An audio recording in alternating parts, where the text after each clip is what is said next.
É sempre uma alegria poder compartilhar a palavra do Senhor, mas também é sempre motivo de um tremor. Temor e um tremor santo. Eu acho que é para sempre assim, né, pastor?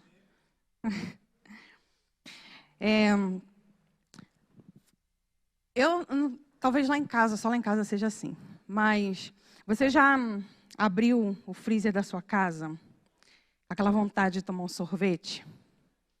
E aí quando você abriu o freezer, você pegou o pote, o que tinha dentro? Feijão. Lá na casa de vocês também vocês fazem isso? Porque eu achei que só lá em casa a gente usava Tupperware da marca Gebon, Paviloche. Eu achei que na casa de vocês tinha Tupperware mesmo. Mas é frustrante. É frustrante. Você chegar no freezer, quer tomar um sorvete, você acha que tem, você olha lá e é um feijãozinho. Feijão também é bom, né? Mas às vezes a gente quer um sorvetinho. E aí você se sente enganado. Queria pedir para vocês abrirem a Bíblia de vocês lá em Marcos. O Evangelho de Marcos, capítulo 11. Quem já comprou coisa pela internet? Eu tenho um pouco de medo de comprar. Eu compro, mas eu tenho muito medo de comprar coisa pela internet. Mas às vezes você compra, principalmente quando é roupa, né? Quem já comprou roupa pela internet? E aí você compra, você vê na tela aquela roupa bonita, que vestiu super bem a manequim, que às vezes é muito mais magra do que você. E aí quando chega, e você tem uns quilinhos a mais, e você veste, a roupa não fica daquele jeito. Ou o calçado fica diferente. Ou então a manequim é mais gordinha do que você, enfim, né? É frustrante quando a gente compra algo, ou visualiza algo e imagina alguma coisa na nossa cabeça, e na realidade aquilo não é nada daquilo que a gente imaginou. Quando você vê pessoalmente, não é nada daquilo que você pensou que fosse. E o sentimento que dá é realmente de frustração, de enganação. Puxa, me senti enganada. Lá o texto de Marcos, o capítulo 11. Todo mundo abriu aí? Vamos acompanhar a leitura da palavra do Senhor a partir do versículo 12. Diz assim: No dia seguinte, ou seja, no dia seguinte, de acordo com Marcos, após a entrada de Jesus em Jerusalém, quando estavam saindo de Betânia, Jesus teve fome. Vendo à distância uma figueira com folhas, foi ver se encontraria nela algum fruto. Aproximando-se dela, nada encontrou, a não ser folhas, porque não era o tempo de figos. Então lhe disse a figueira: ninguém mais coma do seu fruto. E os seus discípulos ouviram-no dizer isso. Chegando a Jerusalém, Jesus entrou no templo e ali começou a expulsar os que estavam comprando e vendendo. Derrubou as mesas dos cambistas e as cadeiras dos que vendiam pombas. E não permitia que ninguém carregasse mercadorias pelo templo. E os ensinava dizendo: não está escrito, a minha casa será chamada casa de oração para todos os povos, mas vocês fizeram dela um covil de ladrões. Os chefes dos sacerdotes e os mestres da lei ouviram essas palavras e começaram a procurar uma forma de matá-lo, pois o temiam, visto que toda a multidão estava maravilhada com o seu ensino. Ao cair da tarde, eles saíram da cidade. De manhã, ao passarem, viram a figueira seca desde as raízes. Pedro, lembrando-se, disse a Jesus: Mestre, vê, a figueira que amaldiçoaste secou. Respondeu Jesus: Tenham fé em Deus. Eu lhes asseguro que se alguém disser a este monte: levante-se e atire-se no mar, e não duvidar em seu coração, mas crer que acontecerá o que diz, assim lhe será feito. Portanto, eu lhes digo: tudo o que vocês pedirem em oração, creiam que já o receberam, e assim lhes sucederá. E quando estiverem orando, se tiverem alguma coisa contra alguém, perdoem-no, para que também o Pai Celestial lhes perdoe os seus pecados. Mas se vocês não perdoarem, também o seu Pai que está nos céus não perdoará os seus pecados. Senhor, essa é a sua palavra. E eu sou apenas um instrumento nas mãos do Senhor. Se o teu Espírito não frutificar essa palavra nos nossos corações, não ministrar, não revelar as verdades que o Senhor tem para nós, eu nada posso fazer aqui, porque não vem de mim, vem do Senhor. E toda a glória, toda a honra seja dada ao Senhor. Por isso, fala, Senhor, aos nossos corações nessa manhã. É o que te pedimos em nome de Jesus. Amém. Bom, o texto, né, conta ali, logo depois que Jesus entra, né, em Jerusalém, aquela entrada triunfal, quando ele é louvado ali, quando ele entra, a multidão canta: Hosana, bendito que vem em nome do Senhor. E o versículo 11, o anterior ao que a gente começou a ler, diz que Jesus entrou em Jerusalém e começou a ver o que acontecia no templo. Ele observou tudo à sua volta. Ele começou a observar aquilo que acontecia no templo em Jerusalém. E lá o Evangelho de Lucas ainda relata nessa mesma história que Jesus lamenta sobre Jerusalém, e ele lamenta os acontecimentos futuros a Jerusalém diante do que ele estava percebendo, diante do que ele via naquela nação, naquele povo. E dentro desse texto, o Senhor aplicou na minha vida 3 situações e eu queria compartilhar com a igreja.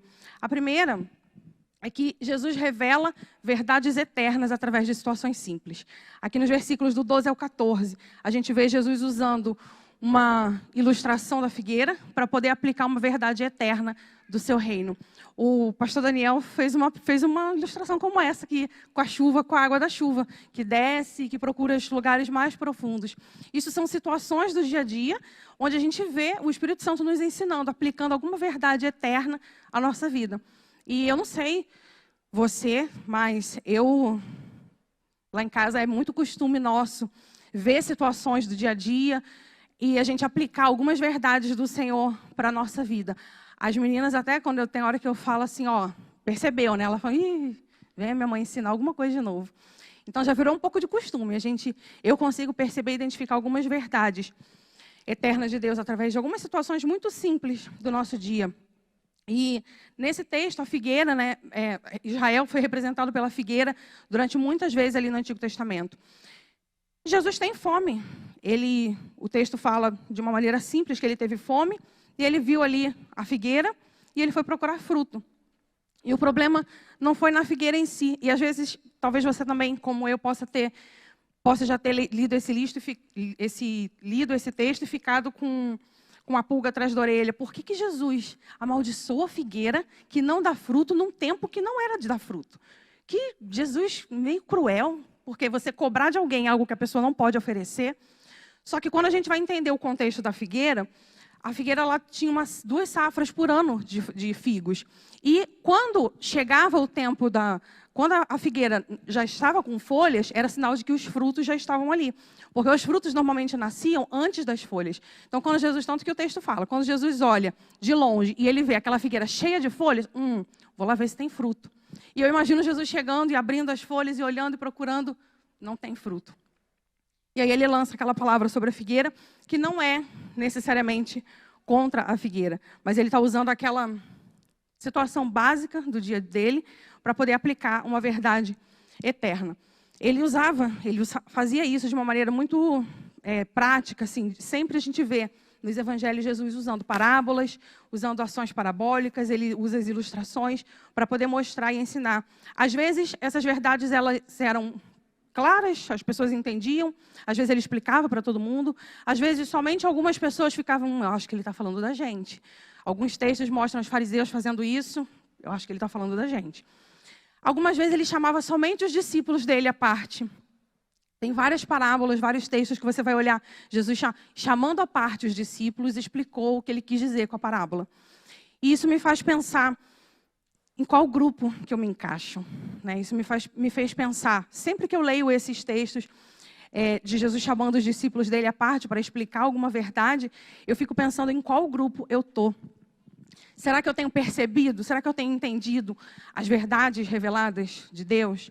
Será que as coisas que acontecem à minha volta têm ficado claras para mim? O sentido espiritual, o significado espiritual que às vezes o Espírito Santo quer trazer? E eu não estou falando aqui de alguém que é ser doido, de ficar espiritualizando tudo. A gente realmente não tem como você espiritualizar tudo o que acontece. Mas eu acho que de uma maneira muito... em alguns momentos a gente vê o Espírito Santo trazendo verdades muito profundas do seu reino através de situações muito simples. Um acontecimento do dia a dia, uma coisa às vezes boba, passa desapercebido, e o Espírito Santo está ali querendo te ensinar, querendo te mostrar alguma verdade eterna do reino dele, do reino de Deus. E a gente se encontra às vezes perdido no meio da multidão, sem entender o que Jesus está falando, sem entender por quê, ou então levando aquilo como muito natural. Não, isso não é nada demais. Não tem nada a ver esse filme. Não tem nada a ver esse desenho, não tem nada a ver essa programação, não tem nada a ver esse lugar, não tem nada a ver essa festa. E a gente... Bom, isso já era muito comum na minha época de adolescente, porque eu tinha um líder de adolescente que ele sempre falava sobre a famosa frase do não tem nada a ver. E isso está crescendo cada vez mais. Cada vez mais a gente vê E hoje em dia não são só as pessoas do mundo, porque no mundo a gente espera que as pessoas realmente não tenham o entendimento espiritual. Mas os crentes estão vivendo um tempo onde não tem nada a ver muita coisa. Nós crentes estamos vivendo, e a gente ouve de crentes, de pessoas que confessam a Cristo como Senhor e Salvador. Ah, não tem nada a ver, é só uma festa, é só uma brincadeira. É só uma música, mas é criança não entende. Criança não está fazendo por maldade. E às vezes o Espírito Santo quer revelar para nós coisas, verdades muito profundas a respeito do reino de Deus, a respeito da vontade de Deus, e a gente não está se dando conta. Lá em Coríntios, Paulo fala para a igreja que o homem natural não discerne das coisas espirituais, mas o homem espiritual ele precisa discernir das coisas espirituais.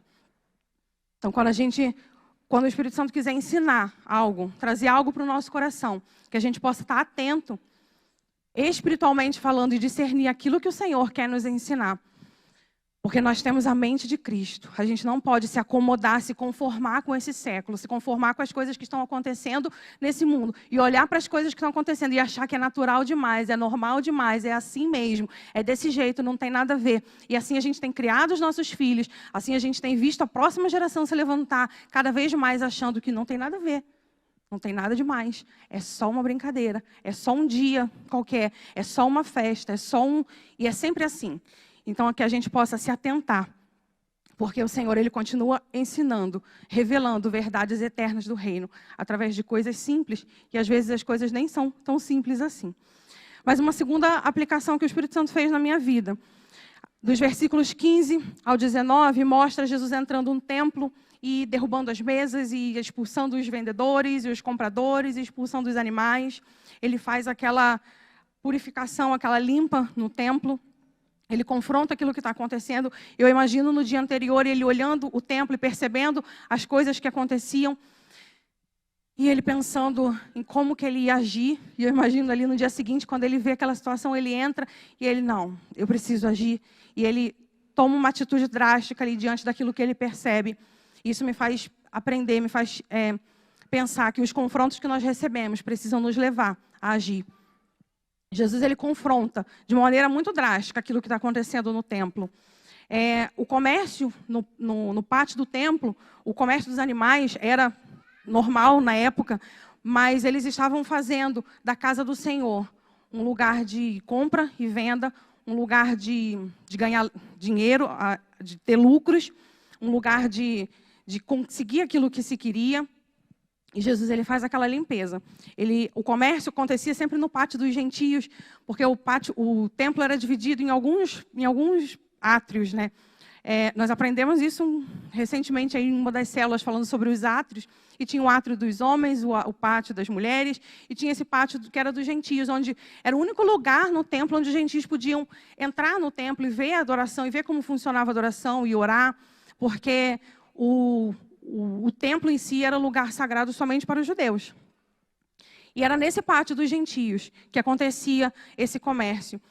E eu imagino que quando Jesus fala, minha casa será chamada casa de oração para todos os povos. E quando a promessa de Deus para todos os povos foi desde Abraão.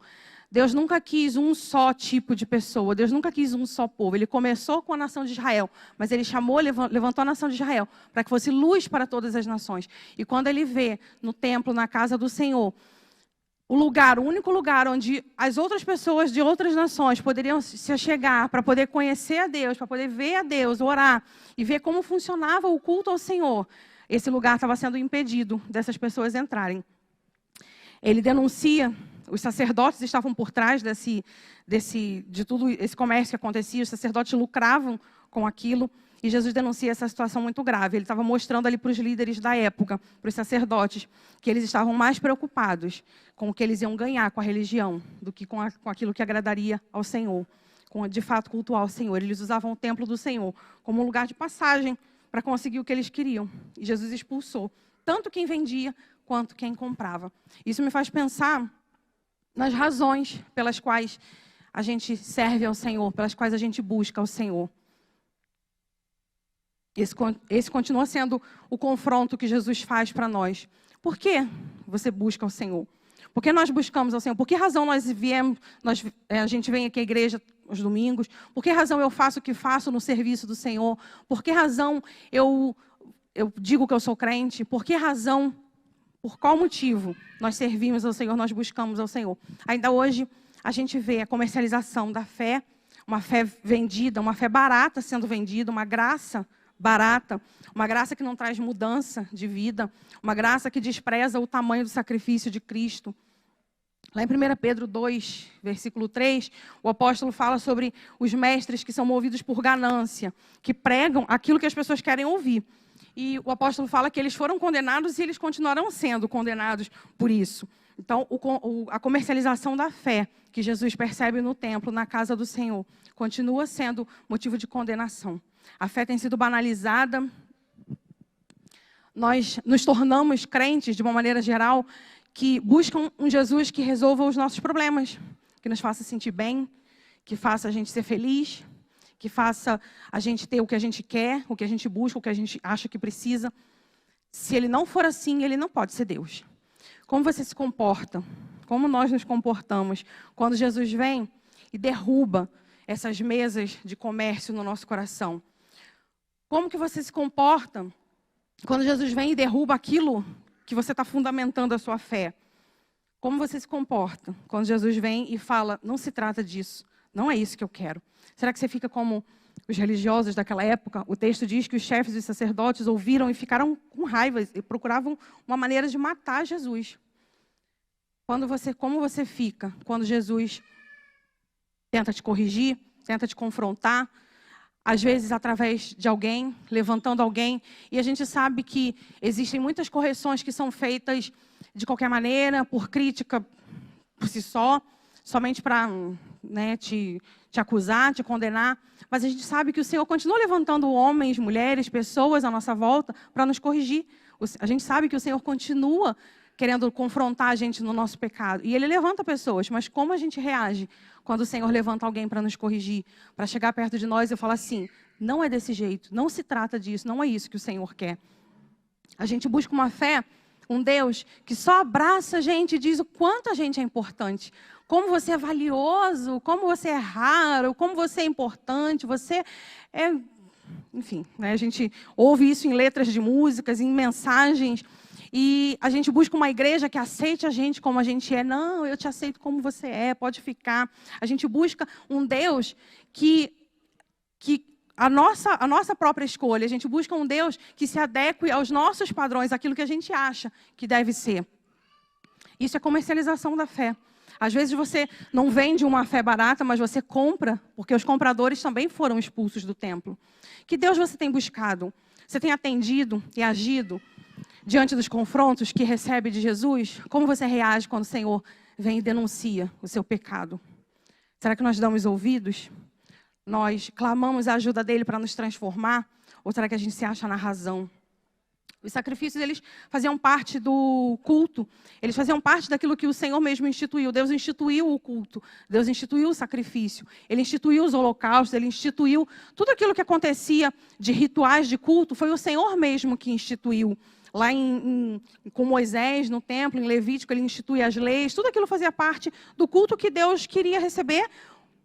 Na verdade, tudo aquilo fazia parte daquilo que Deus queria do seu povo. Um povo santo, um povo que vivesse em santidade, um povo que buscasse ao Senhor. Mas Deus nunca quis o ritual pelo ritual. Os sacrifícios eram necessários, mas o povo estava transformando aquilo que deveria agradar a Deus em algo que agradava a eles mesmos. Isso me faz pensar que a gente continua fazendo isso, muitas vezes. O templo, nós precisamos de um espaço, nós precisamos de um louvor, tudo isso faz parte do nosso ritual de culto e é necessário, por enquanto é necessário. Pode ser que chegue um dia, dependendo de como as coisas correm, que não seja mais necessário, que a gente vai ter que realmente sair do templo e se esconder, e como aconteceu um dia, eu não sei se isso vai chegar, não sei se a gente vai chegar a viver um tempo como esse, como foi vivido na época do começo da igreja. Mas hoje ainda é necessário o templo, instrumentos e o louvor da maneira que a gente tem. Mas a gente não pode transformar isso no principal. O templo, que precisa ter cara de templo, é a minha vida, é a sua vida. Às vezes a gente se preocupa tanto com que o templo tenha cara de templo. A gente se preocupa tanto com os rituais, com os métodos. A gente se preocupa tanto com as estratégias e a gente se esquece da única finalidade, que é o Senhor, e é cultuar o Senhor. O templo que precisa ter cara de templo é a minha vida, é a sua vida, porque a palavra diz que nós somos o templo do Espírito Santo. A gente pode até se gabar, que no capítulo 13, mostra Pedro, quando eles saem do templo, mostra Pedro falando, olha mestre, que construção magnífica, olha que pedras enormes, olha que templo maravilhoso. E o que Jesus fala para ele é que não ficará pedra sobre pedra. Porque Jesus nunca quis uma instituição formada. Jesus nunca quis uma organização. Apesar da gente ter a instituição, a organização, o que importa para o Senhor é o nosso culto verdadeiro, aquele que nós prestamos a Ele. E esse não pode ser comercializado. Porque quando Ele vê o comércio do culto, por mais que demore, em algum momento Ele vai confrontar. Em algum momento Ele vai derrubar as mesas. Porque Ele não quer essa comercialização. O Senhor, a gente pode chegar para o Senhor, Senhor, mas olha o meu ministério, olha quantas pessoas eu ganhei para Cristo. Deus, mas olha como nós construímos um templo maravilhoso. Deus, mas olha como nós fizemos esses projetos missionários. E Deus vai olhar para você e falar assim, tá, mas cadê os frutos? Cadê os frutos? Por muito tempo eu achei que os frutos que a Bíblia fala são as pessoas que a gente ganha para Cristo. E apesar de fazer parte da vida cristã, você ganhar pessoas para Cristo, os frutos que o Senhor quer são frutos de justiça. Continuam sendo frutos de santidade. Uma vida frutífera envolve muito mais do que a aparência, do que ser relevante na sociedade. A gente vê muita gente querendo ser relevante na sociedade, na comunidade, muitas igrejas, muitos lugares e ministérios, e se gabando pela sua relevância. E quando a gente olha, às vezes, um ministério relevante, a gente entende como uma igreja que é muito grande, que tem muitos membros, que tem muitas pessoas, que tem muitos projetos. Mas isso, não que todos sejam, mas isso pode ser só aparência. Pode ser apenas uma árvore cheia de folhas, mas que você vai olhar bem ali dentro e não tem fruto nenhum. Cristo, Ele não quer, Ele não procura discípulos relevantes. Paulo fala para os coríntios que o que se requer dos dispenseiros é que eles sejam encontrados fiéis. O Senhor não quer discípulos relevantes na sociedade. O Senhor, Ele continua não querendo pessoas com status, que tenham boas influências. Ele quer discípulos fiéis, Ele quer servos fiéis a Ele. Ele não olha para o seu Instagram para ver quantos seguidores você tem. Durante algum tempo eu me enganei com redes sociais e eu achei que ter uma rede social forte é importante para um ministério forte, para alguém ser relevante. E quando eu vi essa fala de Paulo, através de um pastor que falou que o Senhor não busca pastores, ministros relevantes, o Senhor busca dispenseiros fiéis. Eu já estava sendo, o Senhor já tinha falado comigo há algum tempo, e aquilo caiu como uma verdade na minha vida. Eu tenho um livro lá em casa, A Viva a Tua Obra, de Charles Spurgeon. E num dos sermões que tem lá dele, o sermão é uma séria advertência sobre a mornidão. Ele fala assim, Jesus observa com um olhar perspicaz todas as obras da sua igreja. O público pode apenas ouvir os testemunhos, mas Jesus vê por si mesmo. Ele sabe o que é feito, como é feito e por que todas as coisas são feitas. Ele julga uma igreja não meramente por suas atividades externas, mas pela sua piedade interna. Cristo sonda o coração, examina as entranhas dos filhos dos homens. Ele não se deixa enganar pelo resplendor. Ele prova todas as coisas e dá valor apenas àquele ouro que resistirá ao fogo. A aparência, ela acaba. As folhas, elas vão cair. E se a árvore não tiver frutos, a Bíblia fala sobre a árvore que não dá frutos. Isso me leva para a terceira situação que o Senhor me mostrou. Lá nos versículos do 20 ao 26, fala sobre os verdadeiros frutos que Jesus procura. Imagina que Jesus passou aqui pela frente, pela calçada, e ele viu as portas abertas, ele viu a faixa, a placa da igreja, ele ouviu a música. Imagina que ele pensa assim, eu acho que aqui é uma igreja, eu vou entrar lá, vamos ver como é que é. Será que ele sairia daqui alimentado? Será que ele sairia daqui saciado do nosso culto? Será que o Senhor entraria e cearia conosco? Será que o Senhor entraria e viria aqui à frente e agradeceria e ficaria satisfeito com o culto que nós temos prestado a Ele? Mas isso pensando no coletivo, mas não nos esquecendo que a igreja é formada por cada um de nós. O meu marido, ele sempre cita a frase de um pastor antigo nosso, que falava assim, ele citou isso esses dias, que falava assim, se você quer saber a temperatura da sua igreja, põe o dedo na sua boca. Eu, particularmente, não lembro muito bem dessa frase, mas ele sempre cita essa frase, um pastor antigo lá do Rio, que já até faleceu. E é uma frase muito forte, porque às vezes a gente se preocupa com o coletivo. Mas o culto não foi bom, mas a palavra não foi boa, mas quem pregou não pregou bem, mas a minha célula não está legal. E a gente se preocupa só com o coletivo e olha só para o coletivo. Mas se Jesus entrasse hoje, eu acredito que Ele esteja, porque se você confessa a Cristo como Salvador, Ele já está dentro de você. Jesus pode, ao invés de entrar pelas portas desse templo, Ele pode olhar para você e entrar dentro de você. E que culto Ele vai estar recebendo de você? Será que ele sairia satisfeito? Será que ele está recebendo os frutos que ele deseja? Ou será que ele está vendo só folhas na minha e na sua vida? Jesus conclui, então, mostrando para os seus discípulos quais são os verdadeiros frutos que ele busca.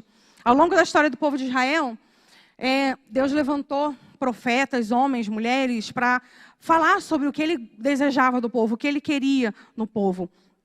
E ele fala que os sacrifícios que agradam a Deus são o espírito quebrantado. O profeta Oséias, através do profeta Oséias, ele fala que ele quer misericórdia e não holocaustos, conhecimento de Deus e não sacrifícios. Ele fala que os sacrifícios, ele fala que obedecer é melhor do que sacrificar. E num determinado momento tem um profeta que traz uma palavra muito dura. Eu quero ler em outra versão aqui que é mais forte. O profeta Amós, lá no capítulo 5, ele traz uma declaração que é impossível você ser um cristão e não sentir a pressão dessa declaração.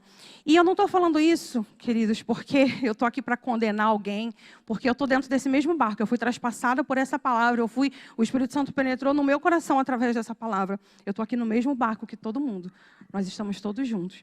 Mas quando eu leio essa declaração do profeta Amós, lá no capítulo 5, eu estremeço. E o Senhor levanta Amós e fala para o povo naquela época: eu odeio e desprezo as suas festas religiosas. Eu não aguento as suas assembleias solenes. Eu não aceitarei as ofertas queimadas. Eu nem sequer vou olhar para as ofertas de paz. Acabem com esse barulho das suas canções. As músicas de vocês são um barulho que incomoda o meu ouvido. Mas ele fala, o que eu quero ver é a justiça correndo como um rio. Eu quero ver uma correnteza de justiça e retidão que não pare de correr. O Senhor, Ele continua buscando frutos de justiça na nossa vida.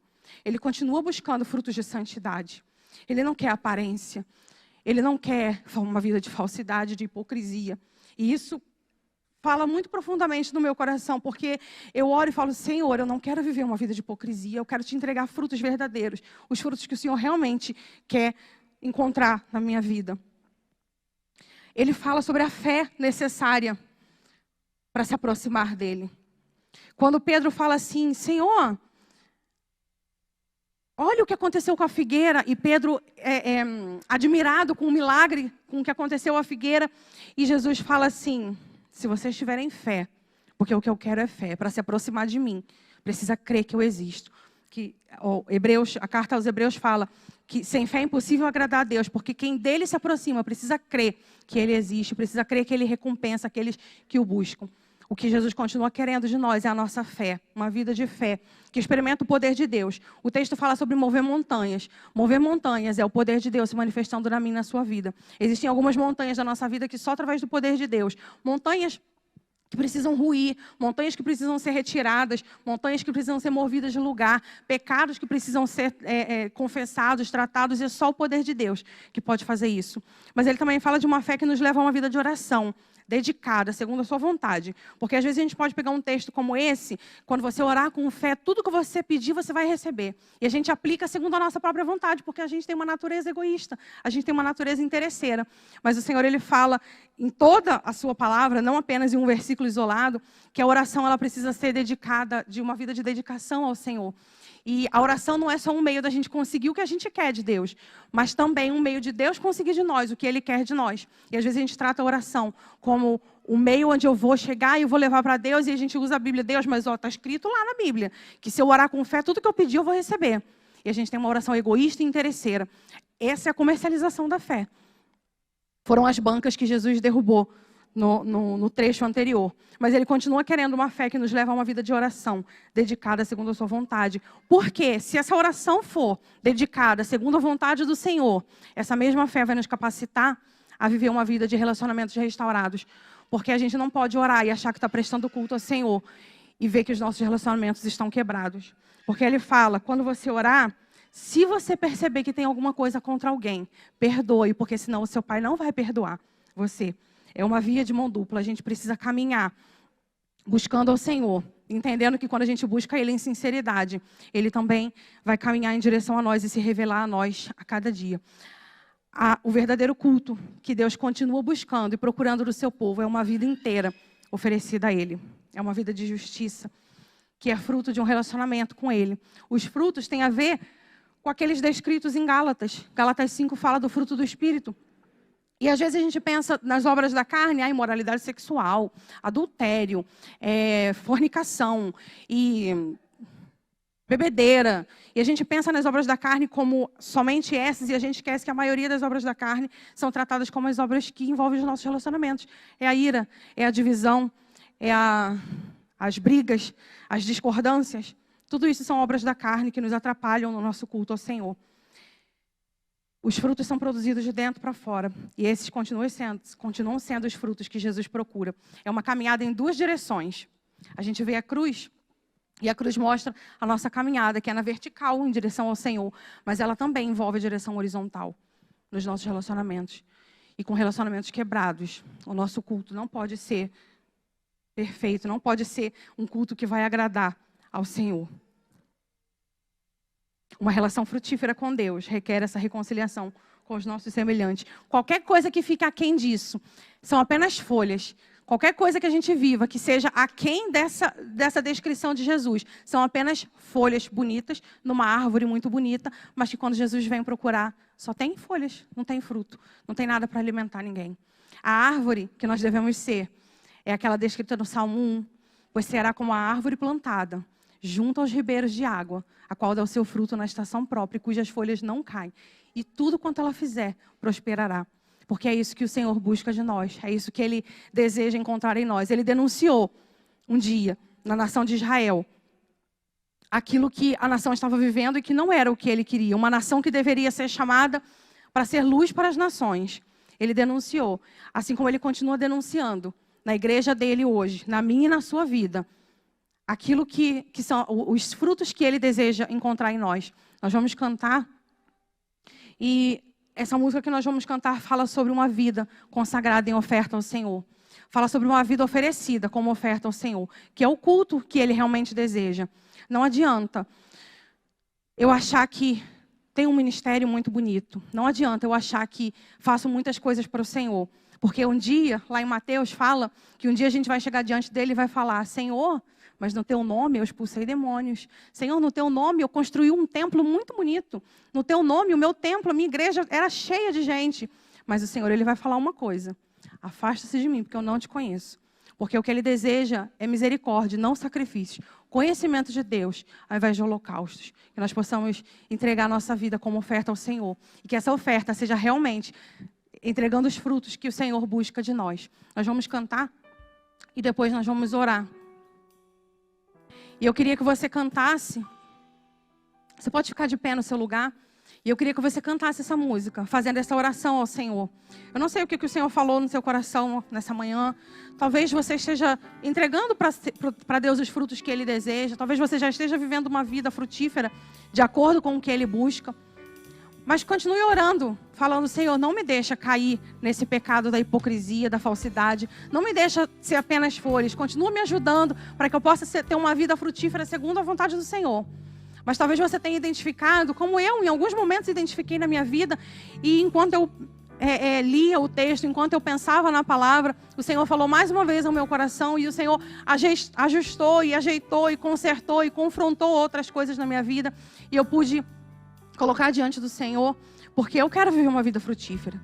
Eu quero entregar para o Senhor frutos de justiça, de santidade, frutos de retidão. Eu quero que na minha vida a justiça corra como um rio. Eu não quero ouvir do Senhor: olha, Vanessa, o seu culto, quando você vai para o culto e canta e levanta as suas mãos, nossa, isso me incomoda, porque não é isso que eu quero de você. Quando você está na sua casa, o jeito que você age, isso me incomoda, porque não é isso que eu quero de você. E eu tenho orado e pedido ao Senhor, Senhor, me ajuda a ter uma vida frutífera. A vida que entrega para o Senhor os frutos que o Senhor quer. Então que nós possamos vir agora e oferecer ao Senhor a nossa vida como oferta de amor, como oferta de sacrifício vivo, santo e agradável ao Senhor. Esse é o nosso culto. Esse é o culto que Ele deseja que nós recebamos. Vem o Senhor minha vida oferecer como oferta de amor e sacrifício.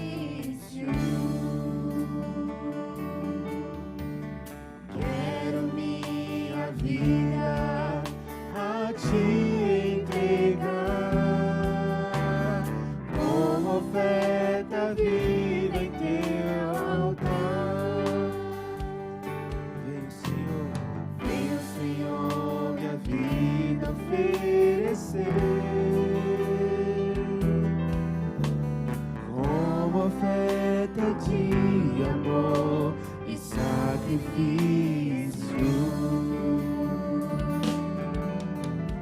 Quero minha vida a Ti entregar como oferta viva em Teu altar. Pois pra Te adorar foi que eu nasci.